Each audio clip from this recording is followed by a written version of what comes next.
হাই friends, কি খবৰ? মই আপোনালোকলৈ এটা ৰেচিপি লৈ আহিছো আলু চপৰ। মই এতিয়া আলু বাকলি গুচাই আছো। আপোনালোকক দেখাই যাম, আপোনালোকে চাব দেই। মোৰ হেল্পাৰ দেই।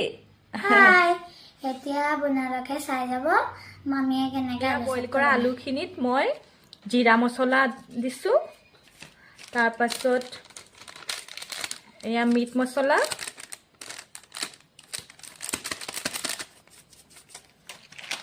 তাৰপিছত ধনিয়া মছলা,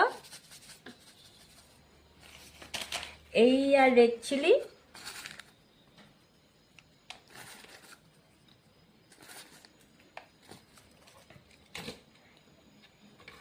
এইয়া পিঁয়াজ দিছো, তাৰপিছত ধনিয়া দিছো।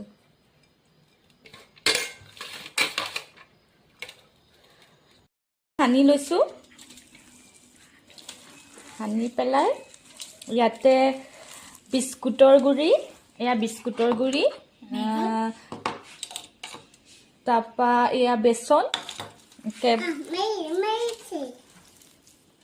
গোল কৰি যাম। এতিয়া গোল কৰি তাতে সানি সানি বনাম। এয়া আলু চপখিনি এনেকৈ গোল গোল কৰি ল'লোঁ, ৰেডি হৈ গ'ল। ফ্ৰাই কৰি আছোঁ এইখিনি। আলু চপ ৰেডি হৈ গ'ল। ভাল হোৱা নাই, প্ৰথম বনাইছোঁ।